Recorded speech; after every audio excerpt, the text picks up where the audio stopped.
Good evening. Welcome to the Spiritual But Not Religious Show. I'm your host, George Lewis. We're going to have a really good time tonight. I've got a superb guest.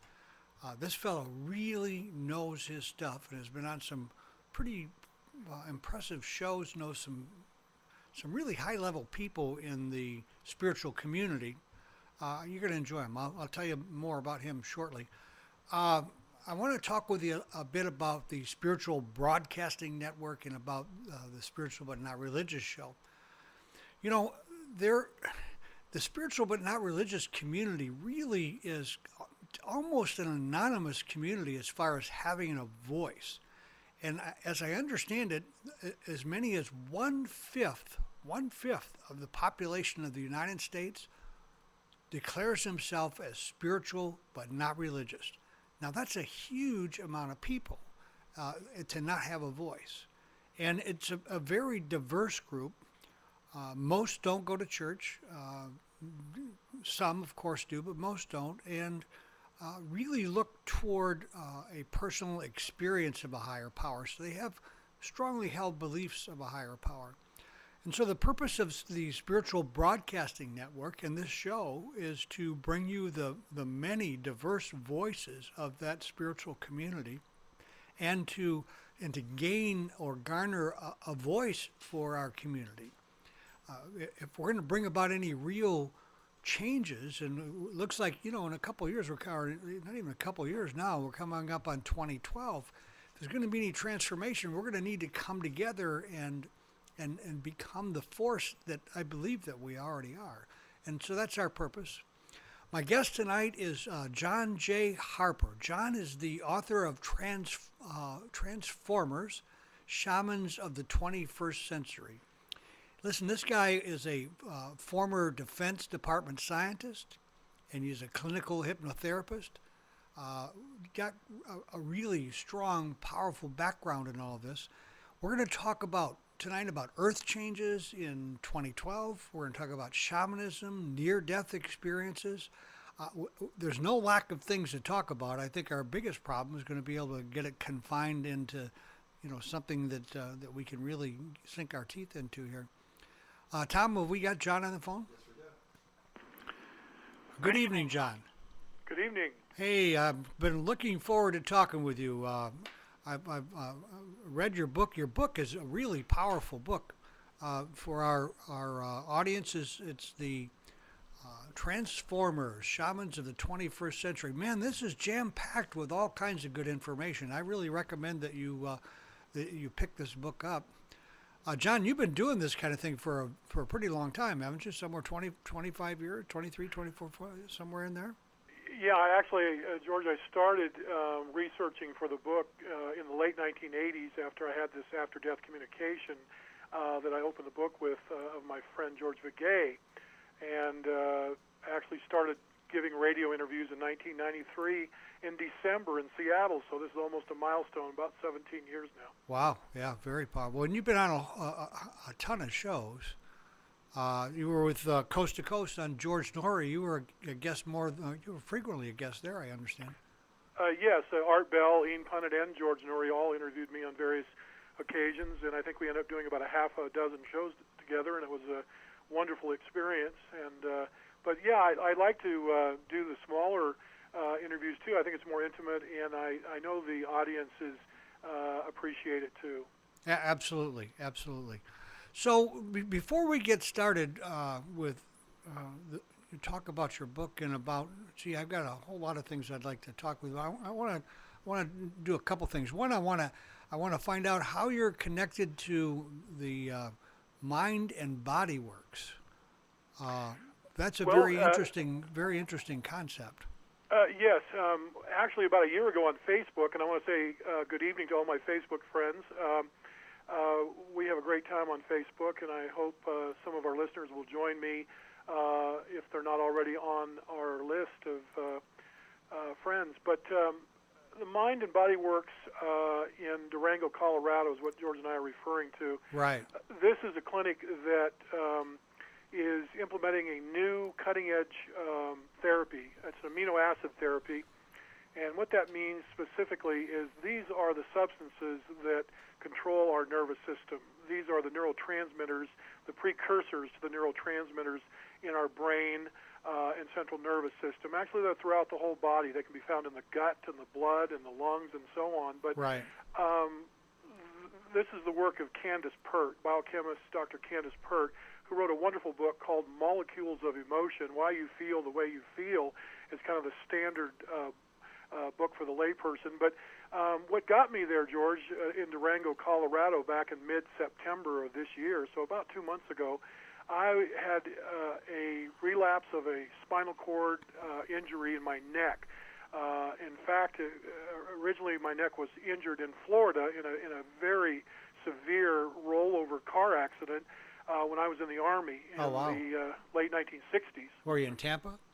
I was stationed at U.S. Army Missile Command, Alabama, North Alabama, and what is now my wife of 41 years as of Sunday. Oh, wow. Connie and I were dating at the time, and we went down to Panama City Beach, Florida, and which we frequently did over the 4th of July weekend in 1969. And coming back from Panama City Beach, we had an individual who was drunk and driving and went through a stop sign and clipped us and completely destroyed our vehicle and rolled us down an embankment. Wow. But the point is, George, that began a series of problems, muscle and nerve and spinal cord for me throughout my lifetime. And usually stress would trigger a relapse of these symptoms, and that's what took me to the Mind and Body Clinic primarily. But also because I was in a high-stress job most of my adult life. I worked for the Department of Defense. And like so many of us that are in these pressure cooker jobs in engineering and science and so on, when we come home, we uncork the bottle, and I was no exception. I was a two-fisted beer drinker most of my adult life, and for about 35 of those last 40 years. Well, a couple years ago, I quit. I just decided that that was that. I really wanted to find another option. So I started taking amino acids and nutrients, and I got my system very, very clean, perhaps too clean and perhaps too fast. It's amazing, but there's a huge difference between being toxic and kind of feeling okay and then really getting your system clean. I mean, with organic foods and clean water and doing everything right. I dropped about 70 pounds over a couple-year period. But the point is that I found this neck relapsing due to a stress incident and with my grandchildren, actually. And over about a 3-month period, it became so severe I simply couldn't function. The pain was off the scale. I went through the allopathic system here in Spokane, Washington. I mean, I went through the MDs and the chiropractors and the acupuncturists and so on and so forth. They all added of something of value to my pain management, but I realized that I really needed to hotwire, so to speak, this neurotransmitter circuit, the immune system, and see if I couldn't trigger a spontaneous remission from this pain. So that's what I contacted the founder of Mind and Body Works, Steve Sewell, who, again, I had chatted with on Facebook about a year ago, and we had a brief conversation, and he said, John, basically we can give this a try, and you're welcome to start next Wednesday. We have a session starting down here in Durango if you could make it. Well, we pulled out all stops. My wife Connie and I works for Spokane Community College. She went on leave, medical leave for me, and we went to Durango. And so I was hooked up to an IV for the morning hours of 10 days, but very intense work too, shamanic work, spiritual work, counseling, acupuncture, massage therapy. Just some of the very, very best people are connected with the Mind and Body Works Clinic in Durango. So there's kind of a rough overview, George, of what got me there and what we did. Well, that's very interesting. They have there's a woman there. Is she Native American who does the shaman? Marie Redfeather. She is actually from the East Coast, from the, if I remember Marie's story, I think she's from the New York or New Jersey area, but somewhere in that region, and of Canadian descent, but has studied Peruvian shamanism, and she is very skilled. And I had some very powerful experiences, shamanic experiences with her techniques. highly recommend Marie Redfeather. Well, one of the things I've been in, I gave up booze and drugs about 28 years ago, and part of that whole process for me has been the spiritual part of my life, and I see, you were really connected with the spiritual part of your life. I think that must have had a huge impact on your quitting, along with the amino acid therapy and all of that. Well, it absolutely did, George. There's no doubt about it. And what really came into focus a couple, 3 years ago for me was when I started my interviews with near-death experiencers back in the late 80s, early 90s, started talking with folks who had been clinically dead and who had some powerful experiences with respect to those of us who had not cleaned our systems up. And there was no penalty per se, except that we didn't really get over our addictions when we came out of body. And I started to look into that and investigate the idea that was shared with me that our DNA is immortal. The DNA that we have in our body also is a crystal, a liquid crystal. You can think of it as a computer chip that actually is in the space around us as well. In other words, think about it this way. DNA is in the air we breathe and the water we drink and the soil we get our food from, as well as our physical body. Wow, that's interesting. Yeah, well, this is shamanic. This is the work of an anthropologist, Dr. Jeremy Narby, who wrote the book, The Cosmic Serpent, DNA and the Origins of Knowledge. It was quite a shock to this young man, too, when he was getting his doctorate at Stanford. He went down to Brazil and took part of the ayahuasca ceremonies and realized that DNA was everywhere in the jungle. I mean, it was in the air or the water, the soil, the plants. And, of course, the shamans will tell you that these plant teachers, like ayahuasca, are where they get their information to find the plants that actually heal us. And the reason that works, of course, is because DNA is an intelligent being in and of itself. It's running the show 24/7, and not only here but hereafter, evidently. And then I found a near-death experiencer, Mellon Thomas Benedict, who actually confirmed this to me years ago, that DNA indeed survives death, and it crystallizes back into what we call the vacuum of space, the zero-point field. Well, I'm an engineer by profession and scientist, so I worked with that idea for a couple decades, and now I'm very comfortable with it. But that's the point, George, that it's important we clean our systems up here, because these addictions tend to drag us down on the other side. We basically lose our ability to think through them if we don't clean our systems up. They kind of take over. I mean, if you think a craving can control you now on, say, methamphetamine or alcohol or tobacco, can you imagine if you don't have a heavy filtering system in place like the body? So when you lose the body, you lose the filter. When you lose the filter, it comes at you head on and basically consumes you. Wow, that really makes sense, because you're in a much finer ether than we are here in this earth plane, huh? That's right. Yeah, wow, that's very interesting. So let's talk then about your near-death experience and your physicist friend or mentor or teacher. Well, before we do that, I have one question. Do you, in order to become a real shaman, where you really you've really got it, you're not just reading about it, you're experiencing the whole process. Is it going to take some kind of a plant teacher? Is it going to take psilocybin or ayahuasca to really get to that space? It really depends on the individual. I've had some profound metaphysical experiences since childhood. It's quite clear to me that there's many factors involved. There are some shamans that do not use the plant teachers, but as a rule, that kind of goes. That's kind of the toolkit that they use to get into that space under a controlled environment.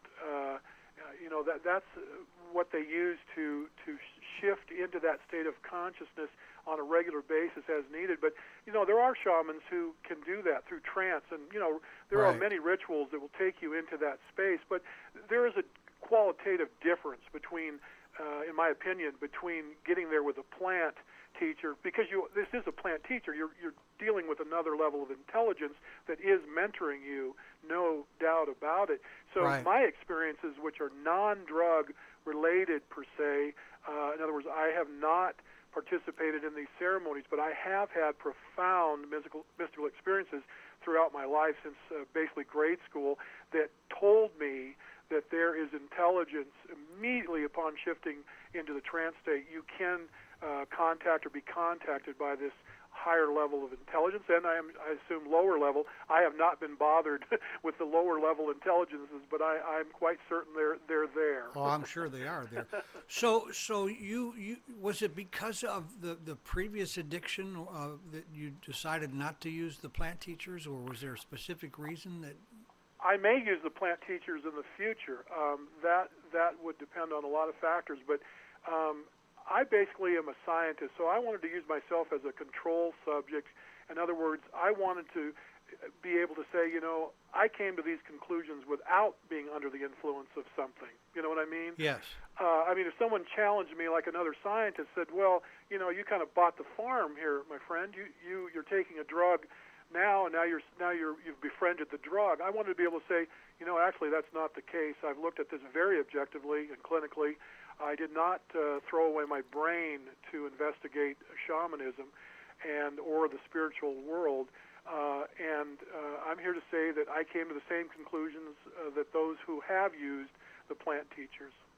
Well, one of the things, John, that one of the many things that impressed me about you and your work is the fact that you are a scientist. So you come at this with not only the deep, high spiritual viewpoint, but also that scientist's inquisitive nature, and wanting it to be tested and tried and true, and that's very, very positive. Well, I think what we're talking about, George, is that the whole genre of mystics, prophets, and shamans is entering a new phase of development. We are basically the new spiritual scientist, or what I call the science of soul, is emerging now. And so I just see me as a forerunner of what is coming into this planet as the next generation of investigators into a multidimensional holographic universe. So we're simply, like I say, we're the scouts. We're just advanced scouts that are giving some credibility from the scientific community to these investigations. And there are so many of us now. It's a long, distinguished list, and I'm not one of them. But certainly we have people like Dr. Gary Swartz at the University of Arizona doing incredible work, and of course Ken Ring when he was on the faculty at the University of Connecticut with near-death experiences, and so on and so forth. There are so many now that it's just a matter of time before this is integrated into the curriculum of the scientific. Oh, really? That's very academic interesting. Community. Sure, absolutely. Yeah, sure. that's very interesting. Well, I think, do you think that maybe the quantum physics and our knowledge there has kind of helped put this together, where the attitude is even a bit receptive to that? Well, there's two factors. One is just sheer volume. The people crying in the wilderness that this is true Right. is now reaching a fever pitch, and we are also at a crossroads in our evolution where the brain is being understood, more deeply through MRI and scans, etc., that can actually track a thought and what that does, and a feeling and what that does. So when we get down to thoughts and feelings, we're working in that ethereal realm, as you said, the zero-point field of physics. Right. So the field is what we're talking about. This space that we're in is intelligent. We're embedded, you might say, within the zero-point field. We are the zero-point field. And folks like Dr. Bruce Lipton, cell biologist, and Greg Braden, and so on and so forth, these folks have very solid academic credentials as well. And, they basically sacrificed their career in the mainstream to bring this information to the world. I know them personally, and I know what they did to get where they're at. And Right. It's a long, hard slog. And I'm sure. I'll tell you that the Biology of Belief, what a powerful book that was. Yeah, absolutely. Yeah. And Bruce Lipton and I used to have very long conversations on the phone back in the early years, and I helped sponsor him a time or two to come to Spokane and speak here, and Greg Braden and others like him, and I've been with Daniel Brinkley and some of the near-death experience community over in Seattle, that finally became well-known, Betty Eady and Kimberly Clark Sharp and all those. But I got my start with a gal by the name of Laura Lee in Seattle, who had a little radio show in Seattle, and who really brought all of us that I've just mentioned. She was the one that brought it all together, huh? Brought us all together, brought us to her home, brought her to her studio, spent time with us, and really gave us our start in talk radio. Well, when you were talking about the field being the thing, is Rupert Sheldrake's work, how does that fit into all this? Is he? Oh, yeah, absolutely. And Lynn McTaggart, who wrote the book, The Field. Rupert Sheldrake, for those of our audience who aren't familiar, is an individual who has made a profound theory understandable, and it's basically that morphogenetic fields, meaning fields that give form and shape to matter, are all around us. They are the higher level of intelligence that the shamans work with. They realize that thoughts are things, and feelings empower those thoughts, and so these fields that give shape to reality are what Rupert Sheldrake has experimented with most of his career with plants and animals and humans. Right. And he's concluded, that this field of intelligence, the 0-point field we say in the vacuum of space and physics, is the mind of God. And I'm quite sure that that's true, huh? It's probably as close as we're going to get, anyhow. Yeah, I mean, if you've got to put a label to it, I mean, it's beyond name and forms according to the mystics, but this super intelligence that has given shape to everything and continually feeds new information to us so that we are creative and can become co-creators of reality is what we're really getting down now to understand is our calling. Our calling is as stewards of the environment. We are to be integrated more naturally into the environment again. I mean, we came from the environment. We're going back into the environment. It was just a slice of history, you might say, the last 150 years or so of technology and science, where basically we got outside of science. We became, outside of nature. We felt that we had to control nature and that we had to be so objective that we could not feel our way into this space that we're in as investigators of it. And we found out that's false, that as we observe a space, we change it, we become part of the experiment. And that's what quantum physics says. That's the Absolutely. theorem of non-locality and so on and so forth. There's a lot of books and DVDs on this, and YouTube is certainly full of information for our audience to review. Well, I've traveled this mystic path for well over 30 years now, and it's without the feeling nature, I think we have to get into that feeling nature and get past the mental construct that just blocks so much of this stuff out. We look for proof in kind of hard, fast ways that just aren't available once you start to move into that realm.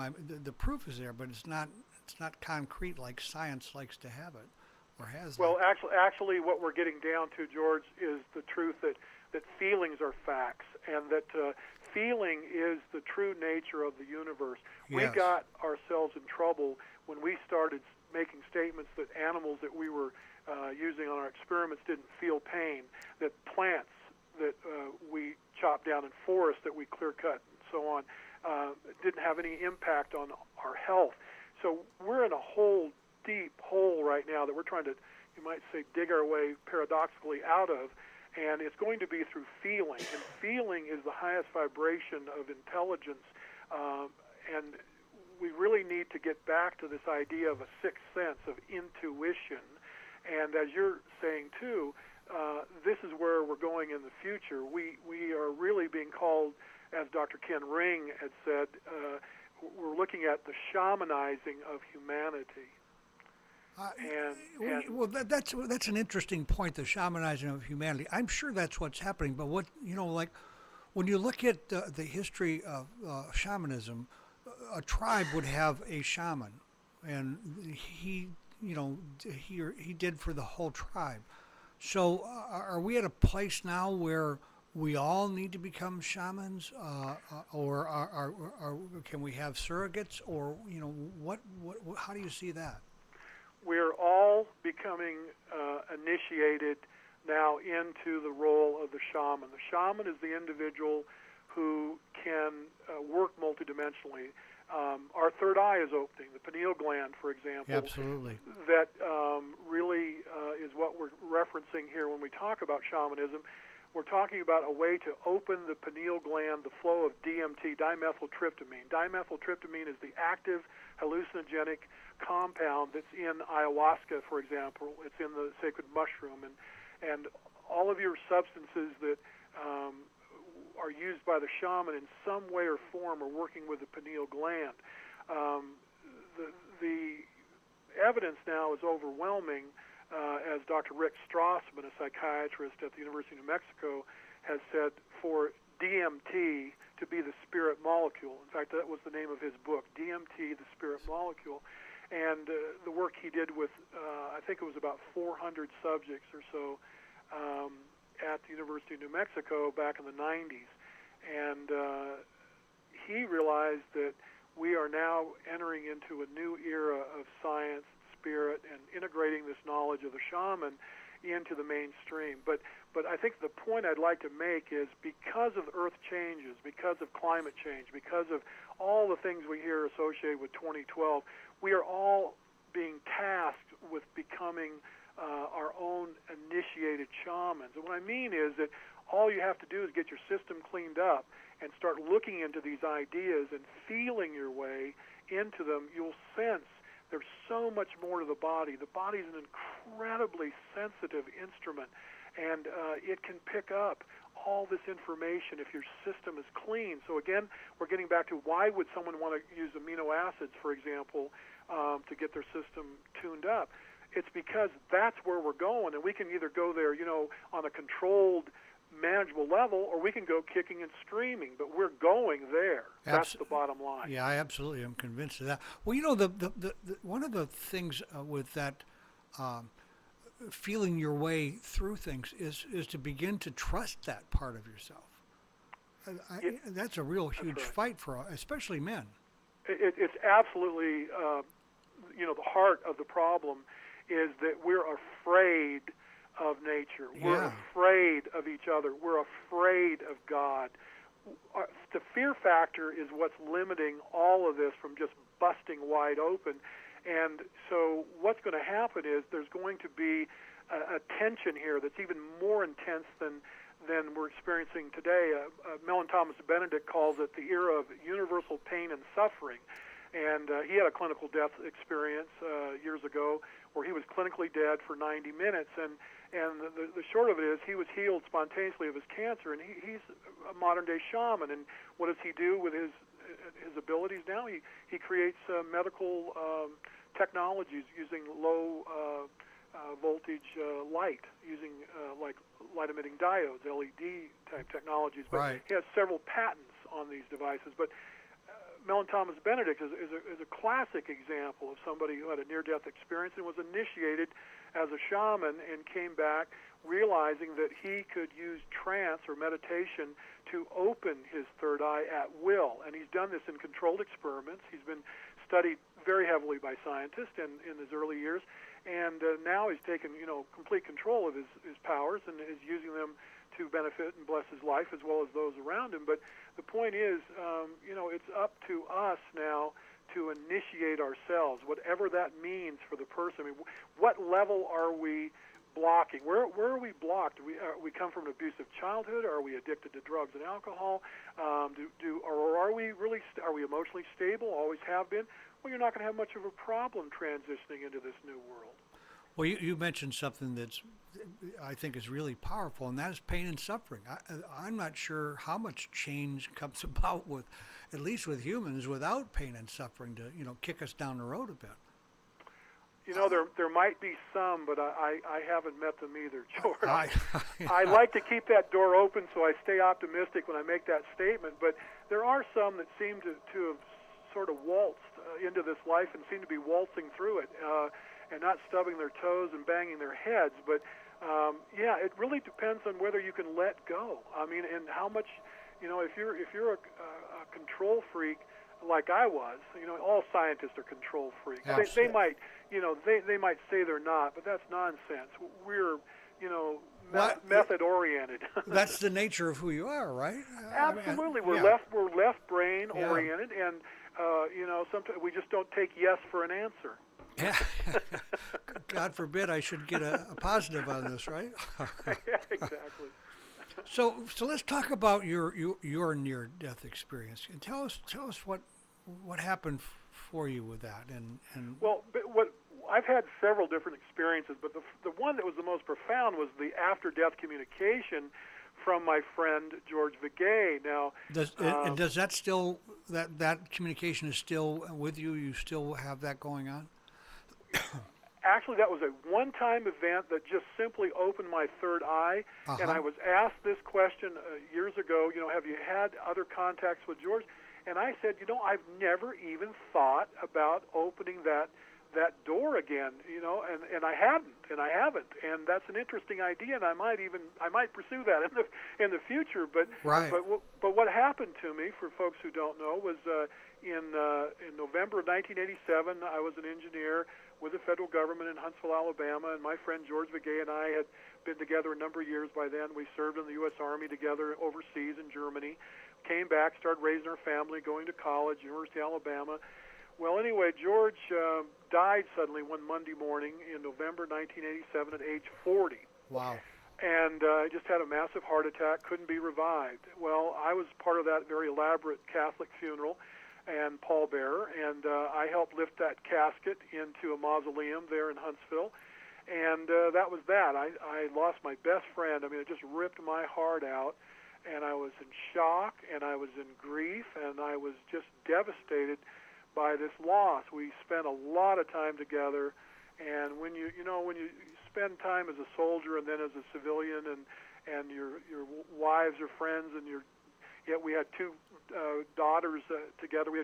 I had two girls, and my wife and I, and Kathy and George, they had two girls. So I mean, it was a pretty tight knit little social group. Sure. So when George died, it just threw me for a loop, and I asked for a transfer from Alabama with the Army to work for the Navy in the Seattle area where I grew up. So in June of 1988, I was getting resettled in a new job as an engineer with the Navy in Keyport, Washington. And one early morning, about 4 o'clock, June of 1988, I thought I was having a lucid dream of my friend George, and I had not even thought about him in weeks. I had not really, I was just real intense on getting this new job underway.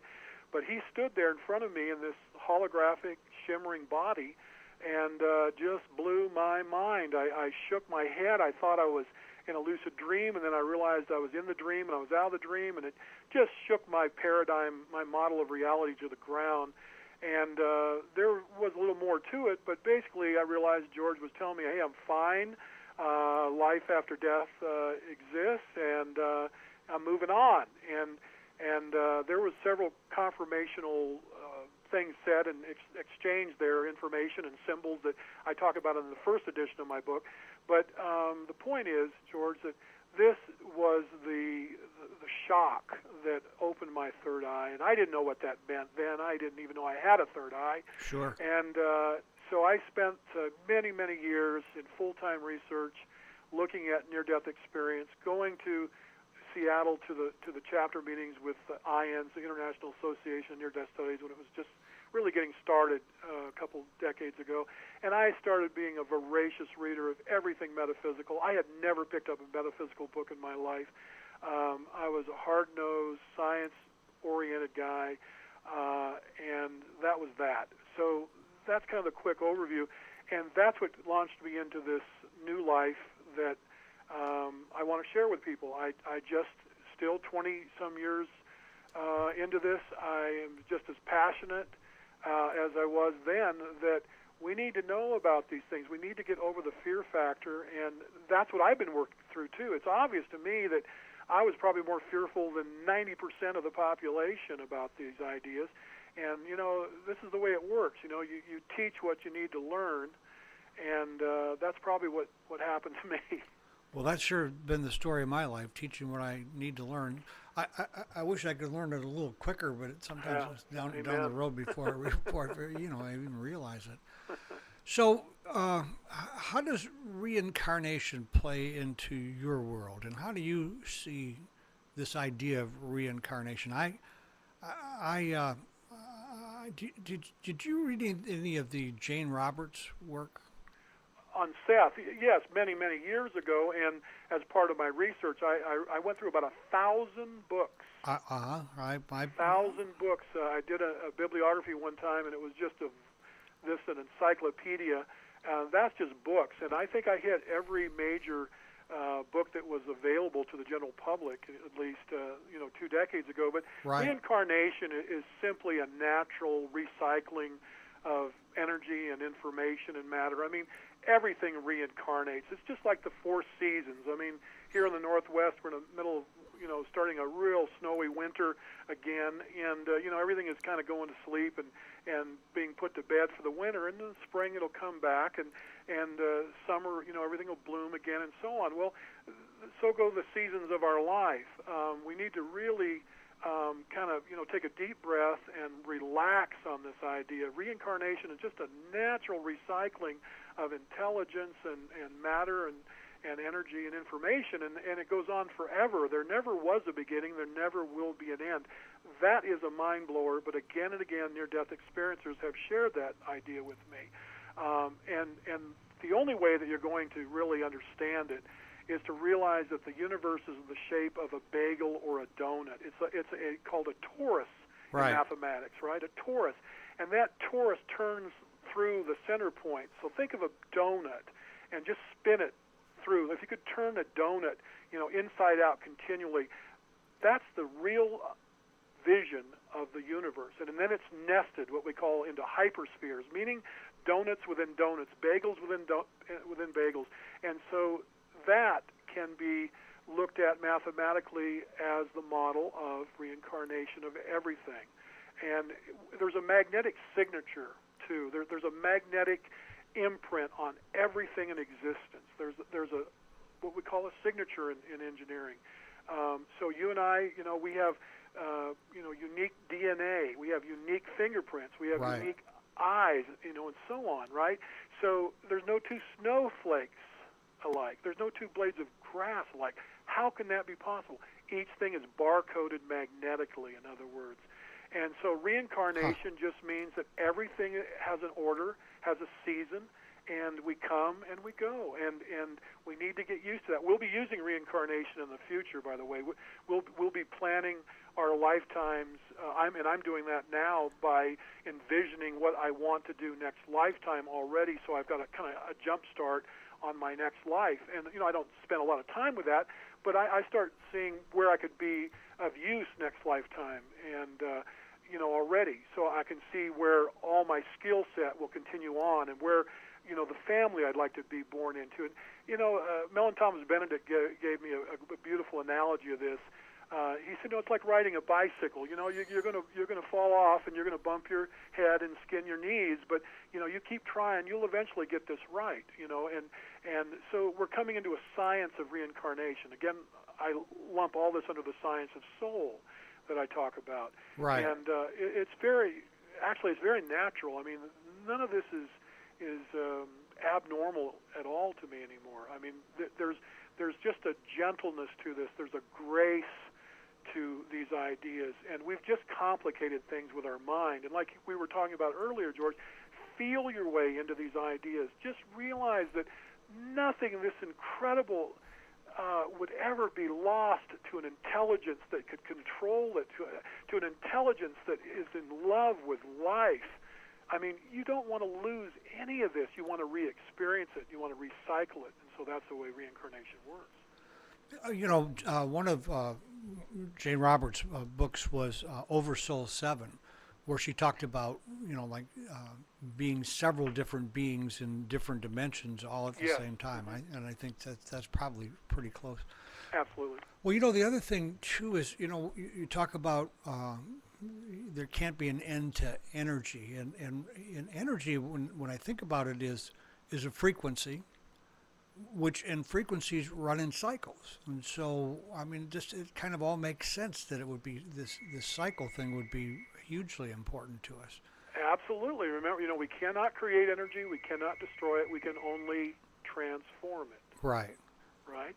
And that's part of the title of my book, Transformers, although it's spelled Trance, formers, Transformers, because of the shamanic aspect.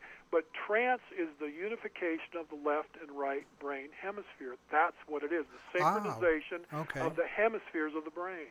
That's interesting. I had not heard that before. That makes really makes sense. And what do you synchronize to? You're synchronized in trance to the Schumann resonance frequency, cavity frequency of the Earth. The Earth pulses in the 4 to 8 cycle per second realm, on average about 7. The theta brainwave in trance or hypnosis is in that 4 to 8 cycle per second range. So you are synchronizing with the intelligence of the Earth when you're in trance. There is the shamanic power. There's where the plant teachers take you. They connect you back to Mother Earth. That makes sense. I've been working for years with theta and meditation. This is really the sweet spot in meditation for me. That's right. Where the most kind of things happen. So Terence McKenna did a really interesting thing around 2012 in the Mayan calendar, where he actually charted it right alongside the I Ching. That's right, the Book of Changes. Yeah, right, the I Ching. A very, very powerful kind of thing. He, one of the things he said was that schizophrenic or shamanic refers to shamans during the Paleolithic stage as sanctioned psychotics. Well, the anthropologists that studied them originally called them schizophrenic. Right. And the point is because they acted completely crazy in terms of what they were used to seeing as the goal of a balanced human being. But this crazy as a fox shaman right. is somebody who can use the mythological realm to heal and to bring information, and it really comes from getting out of your head, getting out of the sanctioned consensus reality. And so those of us who can do that, who basically are loners, and can spend great time in nature, for example, and there's many ways to do this. You can do it through exhaustion, through physical exercise, but whatever it's fasting, whatever way you do it, you're going to find yourself highly sensitive to the environment. And speaking of Terence McKenna, remember Terence, he came up with this time wave zero, and right. he linked it to DNA. Ah, that's right, huh? Remember that? Yes. Yeah. And the synchronization of history was literally the unfoldment of specific times that DNA allowed really us to experience. I mean, again, this is coming back to DNA is this living being of intelligence that Dr. Jeremy Narby found out about in the Amazon when he participated in shamanic ceremony. So we need to come back and realize that anything we can do to synchronize the left and right brain hemisphere, clean up our system, and allow DNA to flow through us unimpeded, that is the information, light, energy that DNA operates on, the biophotons, is going to allow us to enter into the shamanic realm. And so there's a science to this. There's nutritional science to this. There's all manner of insights from biology and chemistry and so on that we can use to amplify the effect and get us into these shamanic states. But again, I'm sure the plant teachers will always be part of this process for those who want to explore that realm. Well, as a matter of fact, McKenna talked about meditation as being, a spiritual discipline. But he said to really get there, he felt that it had to be a plant teacher. I know he did, and I think that many would agree with him. It really depends on what kind of information you're going after, too. Oh, yeah. If you're going after, plant information, you have to go there and make friends with this intelligence. Right. But if you're on the end of, say, working with a technology that still, does not require that level of information. Maybe, I mean, in other words, you assemble a team, and some are going into inner space, and some are working in outer space. Sure. Right? Right. And so I think Stan Groff has got it right. Dr. Stan Groff, who's a MD and psychiatrist, wrote wonderful, wonderful books on these topics. Of, are you familiar with Stan Groff? Yes, I am. So I'm trying to think of the book I read from by him. I can't. Well, one was on the holotropic mind. Right. But he has several, and I encourage everyone to it's probably stangroff.com, or you can just Google Stan Groff, Grof, and you'll understand immediately how important this man's work is. But Stan Groff, he made the comment. He said, you don't want to go into this trance state, into this holotropic mind state, when you're the pilot of a 747 coming into land at JFK.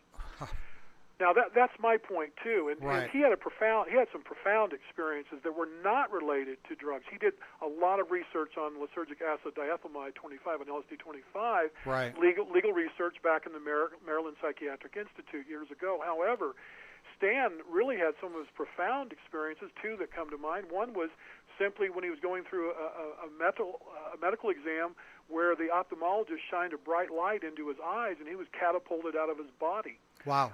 And the other one was when he met a mystic in San Francisco, Muktananda, and his wife had studied meditation under, and simply, had what they call Shaktipat, where literally the Shri, the master, just tapped him on the forehead over the third eye, and the next thing he was orbiting, Alpha Centauri. So, I mean, you don't have to, like I say, get locked into one or the other. It's both and. It's both and. We both want to use the plant teachers, and we want to use controls that don't need or don't want to be involved in that level of activity. I see, there's room for everybody in this. Well, I think you're absolutely right. And because of our diversity, there needs to be, some way for all of us to travel this path. Well, one of my teachers was Carlos Castaneda, which was definitely a plant, absolutely, shaman. And it's yes.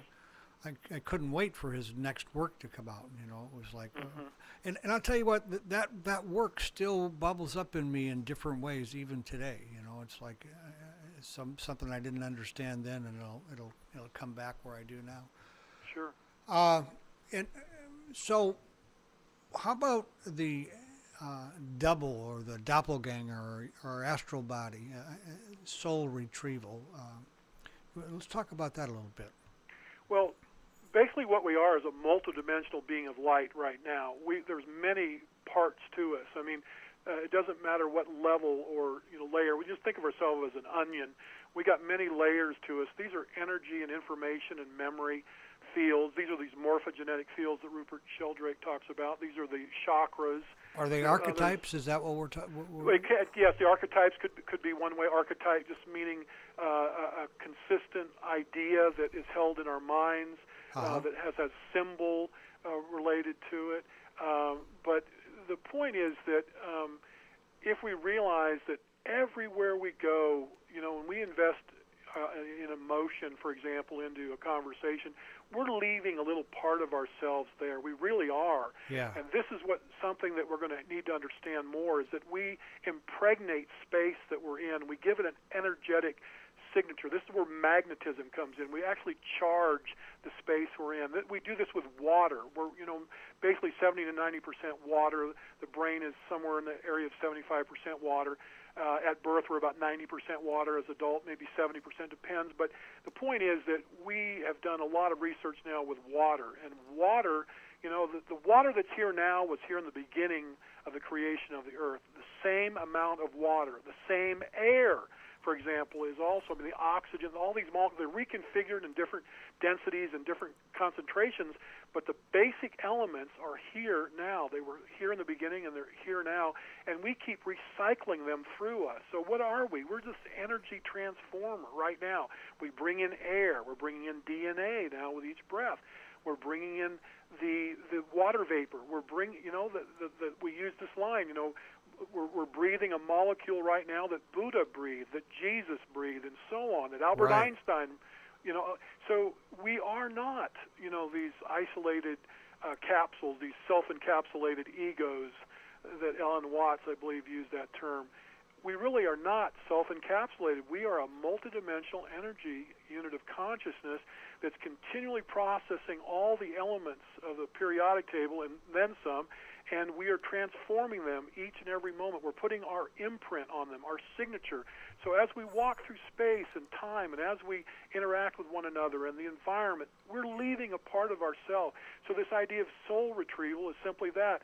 If you expend yourself unwisely through many different ways, but you simply out of balance, you're out of control. You're especially angry, for example. That's negative you're just emotions, spraying right? your energy all over the place, and you're losing part of yourself. You're becoming fragmented. So the shaman is someone that will get you reintegrated and centered. And so the idea is centering.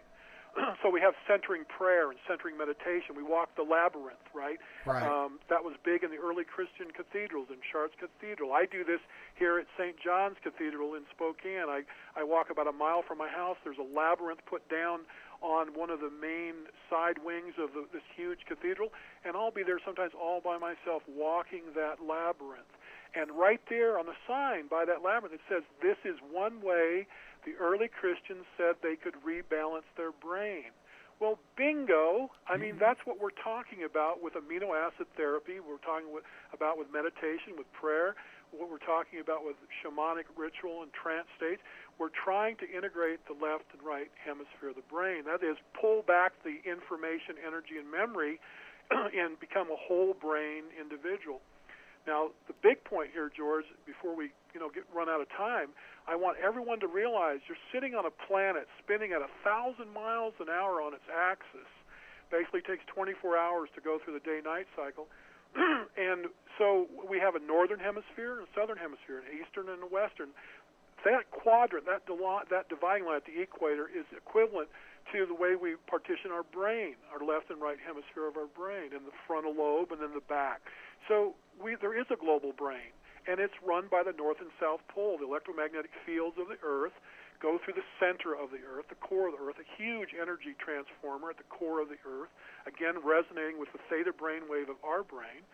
And so what is the big deal about 2012? More than anything else, it's about the fact that the Earth is becoming centered through the sun with the center of the Milky Way galaxy, with this rift that's called the Great or Dark Rift. That's the origin of our solar system. That part of space, which is around the Orion constellation in the southern night sky, if you're in the northern hemisphere, that was what the pyramids were tuned to. They were resonating with that starlight, with that energy and that information and intelligence that's coming from those particular stars, and they were absorbing it in the stone, in the pyramids. The tetrahedral geometry, those four-sided pyramids called tetrahedrons, right, are basically what we are. We run on tetrahedral technology too, sacred geometry based on the phi ratio. Now, I know this is a lot of information coming hard and fast, but we need to see that we are an integral part of this cosmos. We're not haphazardly thrown here for some unknown reason. This is nonsense. We are absolutely the highest level of intelligence currently walking on 2 feet on this planet, and we are called to regroup and to regather our resources and to stop polluting ourselves and the planet and get smart about everything again. Well, the ancients obviously knew this, and they built these technologies like the pyramids and Stonehenge. And remember, they're in a circle. Everything, the sacred circle. In the Native American community, it's the hoop, right? The sacred hoop. And so we're mending the sacred hoop again.